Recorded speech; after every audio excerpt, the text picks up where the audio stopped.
Kebun Raya Cibinong merupakan salah satu tempat wisata yang banyak jadi tujuan masyarakat dari Bogor maupun dari luar kota seperti Jakarta. Tak sekedar jadi tempat wisata, kebun raya yang berada di Kompleks Cibinong Science Center Botanical Garden di Kabupaten Bogor, Jawa Barat ini juga merupakan pusat konservasi flora yang memiliki beragam tanaman dari berbagai tanaman di Indonesia. Hari ini kita bakalan melihat sekaligus belajar tanaman apa saja sih yang ada di sini. Hai Sobat Iptek, ketemu lagi nih bareng Suara Ahmadina dalam Kepo Iptek, di mana sains akan kita pelajari dengan cara yang menyenangkan. Nah Sobat Iptek, saat ini Dina berada di Kebun Raya Cibinong yang berlokasi di Kabupaten Bogor, Jawa Barat. Nah kita akan cari tahu nih seputar dunia tanaman dari berbagai tanaman yang ada di Indonesia dan juga manfaatnya bagi kehidupan. Kira-kira seperti apa ya dan apa saja nih yang ada di sini? Langsung aja kita kepoin dalam Kepo Iptek.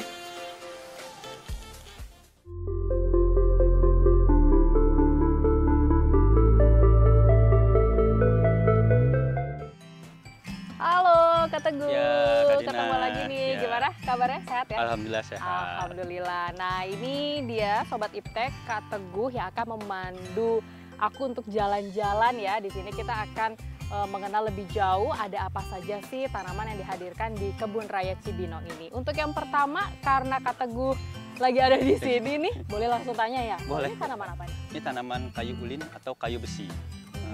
Jadi kayu ulin atau kayu besi itu memang namanya ulin atau iya. ada karena dari namanya itu ulin atau ulet ya, keras, besi ya keras karena dia kayu ini kayu paling keras. Kalau untuk di hutan Indonesia kayu ulin kayu paling keras. Jadi raya pun nggak bisa makan kayu ini. Dan kayu ini banyak digunakan untuk kayak bantalan dari kereta api, terus dinding-dinding perahu. Karena kayu ini tahan akan cuaca. Dia makin kena air, makin kena alam yang ekstrim, dia malah makin kuat. Gitu. Jadi ibaratnya kan kadang kayu makin lama makin rapuh. Makin keropos gitu ya. Nah tapi ternyata dia malah makin kuat. Iya, dia tahan rayap juga. Kalau kayu yang lain kan makin lama makin rapuh, diserang rayap. Kalau dia makin lama makin kuat, rayap juga nggak mampu untuk gigit dia. Untuk makan dia nggak mampu. Ini sudah berapa lama nih berada di sini? Umurnya ini udah 12 tahunan, cuman dia emang pertumbuhannya seperti ini ya. Karena kayunya yang keras, jadi dia tumbuhnya lambat. Tapi nanti umurnya bisa sampai ratusan tahun. Bahkan di kebun raya ada yang 200 tahun. Kebun raya Bogor sana. Nanti diameter pohonnya bisa hampir 3 meter dia. Dia tidak terlalu tinggi, hanya 20-30 meter ketinggiannya. Tapi diameternya bisa sampai 3 meter. Nah itu kan kalau dari sisi plusnya lah ya, katakanlah keunggulannya ternyata memang fungsinya untuk bantalan rel kereta, terus juga bisa untuk furnitur juga nggak sih? Bisa, dia buat furnitur kayak kursi-kursi, bangku, terus keranjang-keranjang kayak perabot rumah tangga itu karena kayunya bagus, jadi dia sering dipakai untuk itu.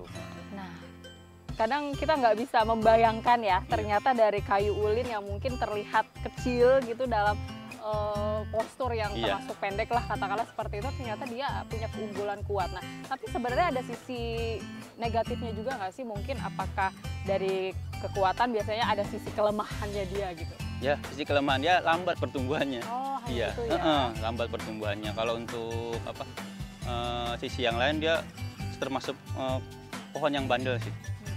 Pohon yang bandel, dia ketahan penyakit ya. Sekarang kan musim kemarau, tapi alhamdulillah dia daunnya masih hijau, masih ya nih, agak berbeda ya. Kalau kita lihat dengan beberapa tanaman yang lain, tadi sempat coba jalan-jalan dulu gitu ya, itu sudah mulai kering-kering karena ini kemarau lagi agak ekstrim, tapi kondisi daun untuk di tanaman ulin ini masih cukup kuat ya. Masih. Nah ngomong-ngomong cukup kuat, ini memang ada berbagai sampah atau apa disebutannya sih? Nah ini salah satu cara kita merawat koleksi yang ada di Kebun Raya Cibinong itu seperti ini. Kalau musim kemarau kita sampah atau daun-daun dari tanaman yang ada kita rapatkan ke bawah tanamannya, itu fungsinya untuk menjaga kelembapan. Karena kalau ini terbuka musim kemarau gini, jadi nanti pohonnya kering. Jadi kalau gini menjaga kelembapan dan menahan air yang ada di sekitar pohon. seperti itu.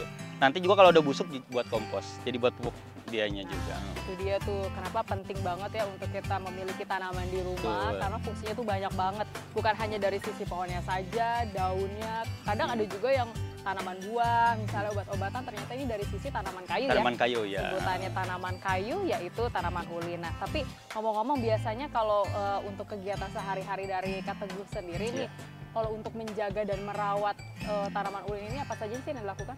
Ya seperti yang tadi kita bilang ini, saya bilang tadi kita kalau musim kemarau gini kita menjaga kelembaban dia, nanti kita siram. Nanti kalau ada batang-batang yang kering seperti itu udah tidak dipakai ini kita bisa gunting, kita buang. Sampai Kalau berapa ada lama nih bisa bertahan hidup pohon ulin? lama, dia sampai 300 tahun pun katanya ada. 300 tahun? Iya, dia kayu yang paling awet. Makanya dia lambat pertumbuhannya, tapi dia lama umurnya, panjang umurnya maksudnya. Oke, ibaratnya kecil-kecil cabai rawit. Iya. Oke, nah ternyata kita juga udah makin tahu ya, udah gak kepo lagi dong buat kalian yang mungkin biasanya ketemu dengan tanaman ulin di sekitar wilayah atau lingkungan gitu. Ternyata bukan hanya sekedar untuk kegunaan bantalan rel kereta saja, bisa juga untuk furnitur, terus juga hal-hal yang memang butuh kekokohan ya untuk suatu alat atau barang. Oke, kita akan kembali lagi dengan melihat tanaman lainnya. Apa ya kira-kira ya?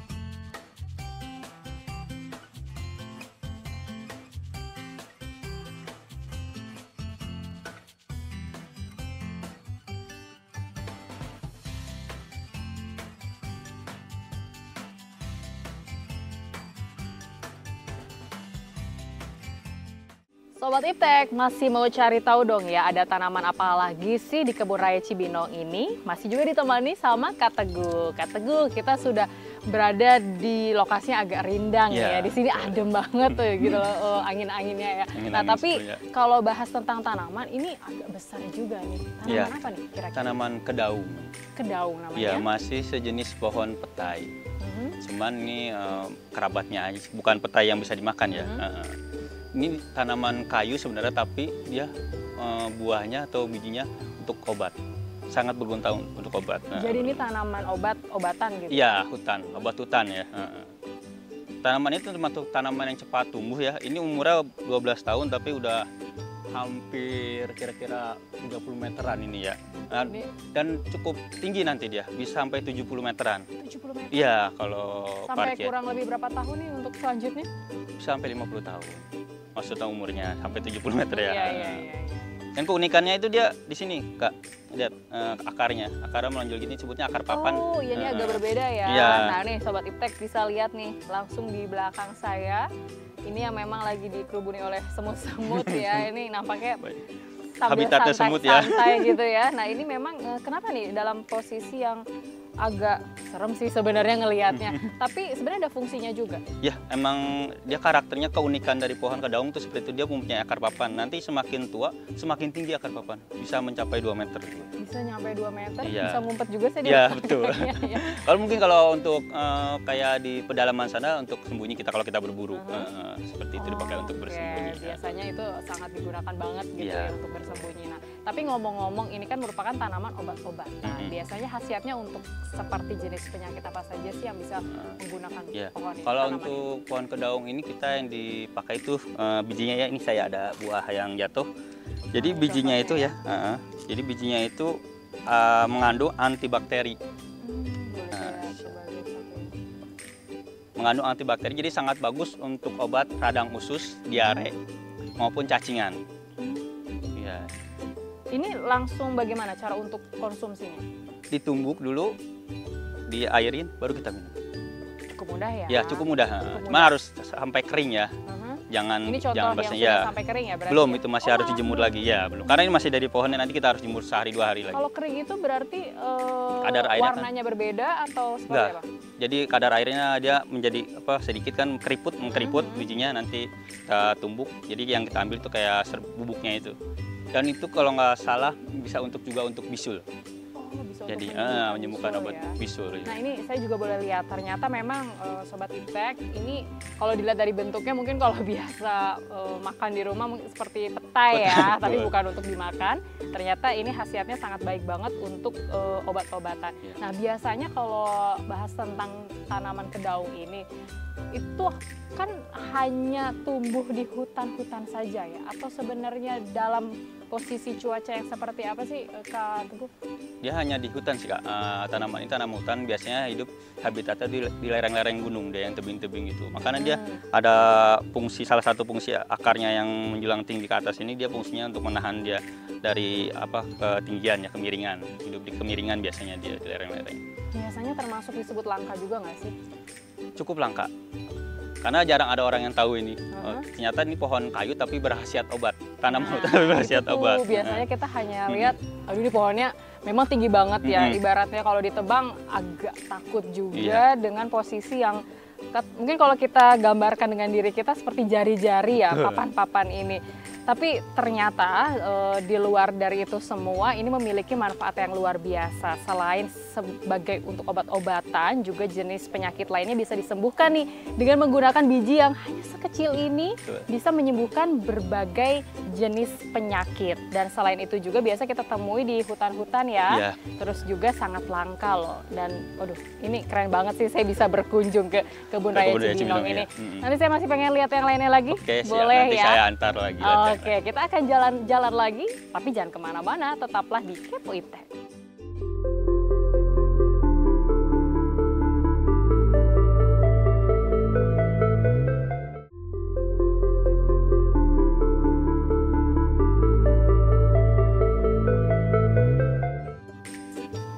Nah, Kak Dina, nih ada satu tanaman yang mungkin Kak Dina kenal yang suka banyak ditanam di pinggir-pinggir jalan. Oh ya, sering sih lihat ini karena biasanya untuk orang berteduh ya, ini pas banget. Nah, tapi di balik fungsinya sebagai peneduh, ini juga masuk tanaman yang beracun. Tanaman beracun? Tapi tar dulu deh. Sebenarnya ini pohon apa sih namanya? Karena kan walaupun kita sering lihat di jalan, terus biasanya untuk yang sering mencari keteduhan gitu ya, ketenangan, ada di bawah pohon ini. Tapi nggak semua orang lo tahu. Saya juga sebenarnya agak-agak lupa ini tanaman apa ya? Tanaman bintaro. Oh, tanaman bintaro. Jadi memang ini biasanya kita tahu bintaro itu nama wilayah ya di sekitar Tangerang Selatan. Tapi ternyata ada tanamannya. Ada tanamannya. Tadi sempat kenapa beracun? Karena dan nih saya contohin dari buahnya ya. Ini yang sangat beracun itu sebenarnya buahnya. Buahnya tuh mengandung gas serberin. Di dalamnya ada senyawa glikosida. Itu kalau kemakan manusia terjadi gangguan kardiovaskular atau irama jantung semakin melemah dan menyebabkan kematian. Bisa sampai kematian. Makanya sebenarnya ini menjadi polemik ya, jadi ditanam tapi bagus buat peneduh, tapi kalau ditanam di tempat umum kayak di perumahan gitu kan berbahaya buat anak-anak yang nggak tahu, siapa tahu ini karena buahnya menarik seperti buah mangga ya, bulat hijau seperti ini. Nah ini boleh saya yang pegang, ini aman kan ya kalau dipegang? Aman kalau dipegang. Nah tapi biasanya juga ini sering dikonsumsi nggak sih untuk orang yang belum tahu? Nggak bisa karena sangat beracun, dan fungsinya yang kedua itu dia bisa juga untuk mengusir hama kayak tikus.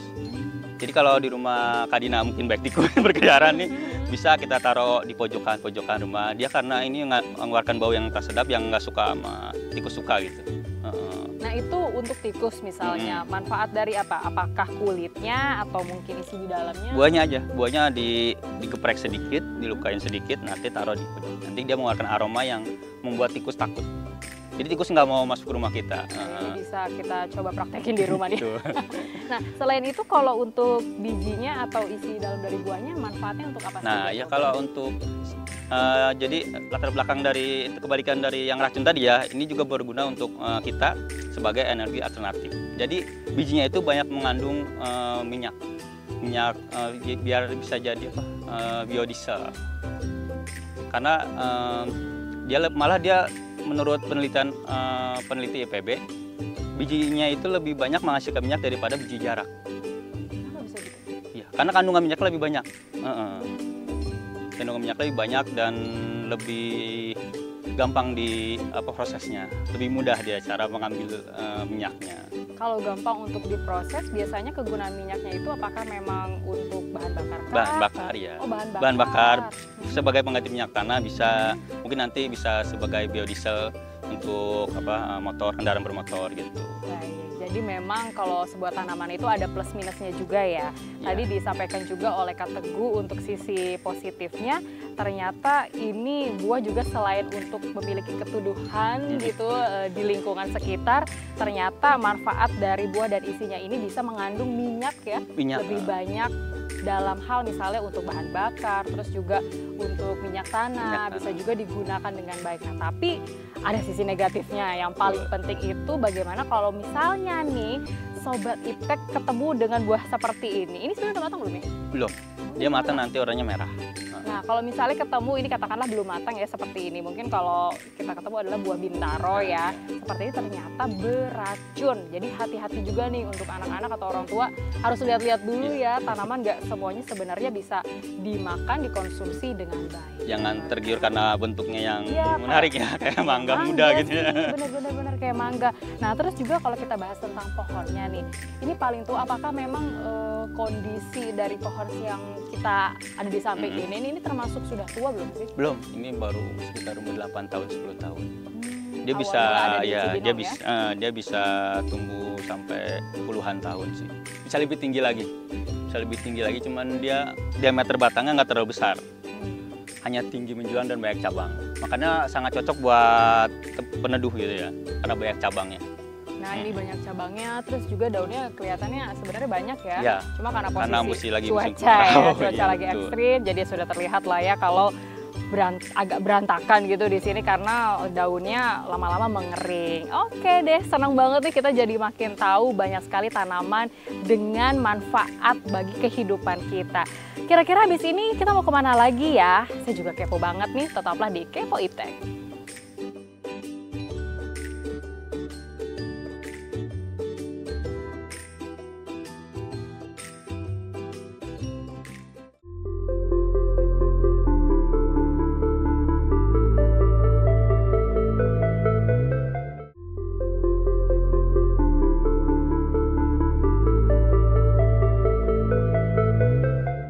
Halo Sobat Iptek, kembali lagi bertemu dengan saya Kak Teguh.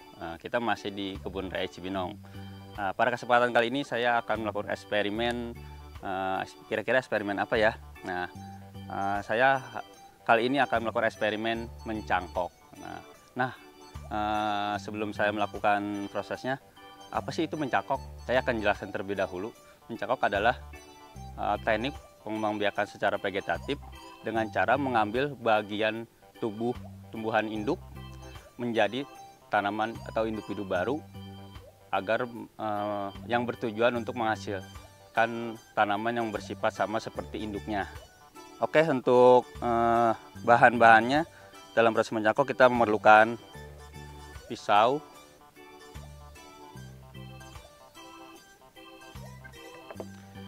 tali rapia,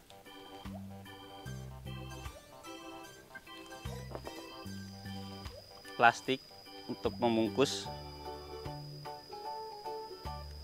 Yang terakhir adalah media tanam. Media tanam ini kita menggunakan kokopit dan juga kompos. Oke, selanjutnya saya akan memulai proses mencangkoknya. Tanaman ini adalah tanaman jeruk peras. Nah, untuk mencangkok kita pilih batang yang tidak terlalu tua dan tidak terlalu muda. Jadi di sini nih kayak yang pas, batang yang pas untuk kita cangkok. Nah, langkah yang pertama kita lakukan potongan melingkar untuk memisahkan kulit batangnya.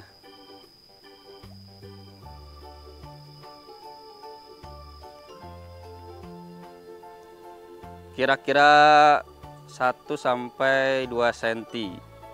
Jangan terlalu dekat dan jangan terlalu lebar.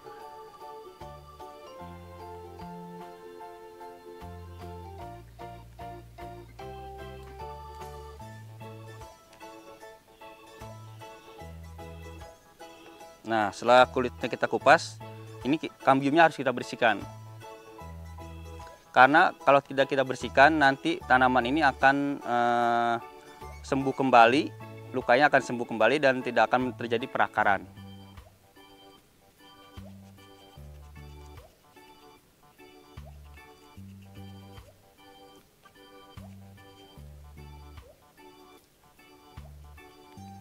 Oke, setelah semuanya kita selesai kerok, langkah selanjutnya kita buat untuk bungkusannya dulu. Ini kita masih menggunakan plastik PE.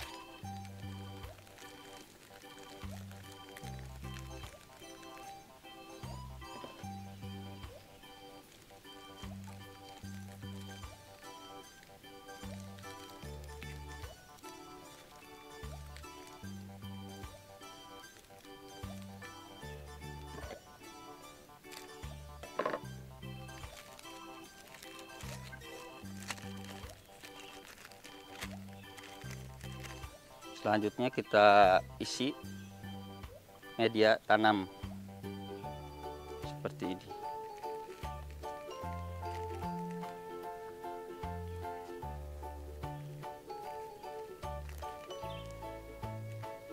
Nah, jangan lupa untuk media tanamnya kita di sini harus basah ya. Jadi kita rendam air dulu sebentar, baru kita gunakan untuk media cangkok.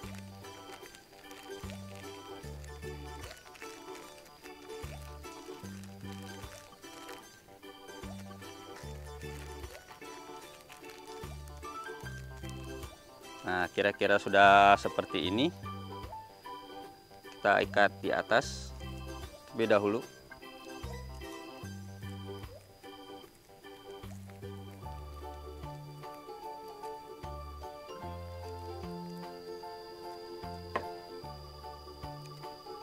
Lalu di tengah juga jangan lupa diikat, karena kalau renggang nanti bisa memperlambat proses perakaran pada batang yang kita cangkok.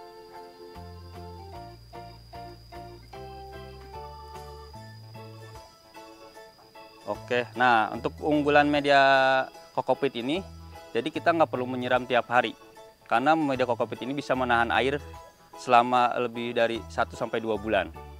Jadi sampai batang ini berakar, ini masih kuat dan tidak bisa, nggak usah diganti lagi. Nah, kalau untuk keunggulan dari media kokopit pada tanaman cangkok ini, itu adalah dia bisa menahan air lebih dari 1-2 bulan. Jadi kita nggak perlu melakukan penyiraman tiap hari pada media cangkok ini. Nah, untuk masa tumbuhnya akar pada proses pencangkok itu sekitar 3-4 bulan. Nanti kalau sudah keluar akar, semua sini kelihatan. Ini saya menggunakan plastik PE yang bening karena supaya agar terlihat proses perakaran di cangkokan ini. Jadi kita tahu waktu yang tepat untuk memisahkan si batang yang sudah dicangkok dengan induknya. Nah, setelah proses berakar, nanti kita tinggal potong, pisahkan dari pohon induk, baru kita tanam di media tanam yang seperti di polybag seperti induknya seperti ini. Nah, oke, gampang kan cara mencangkok tanaman pada jeruk ini. Untuk sahabat iptek yang ingin mencoba, tinggal ikutin saja cara-cara yang sudah saya tadi peragakan. Nah, dan selamat mencoba.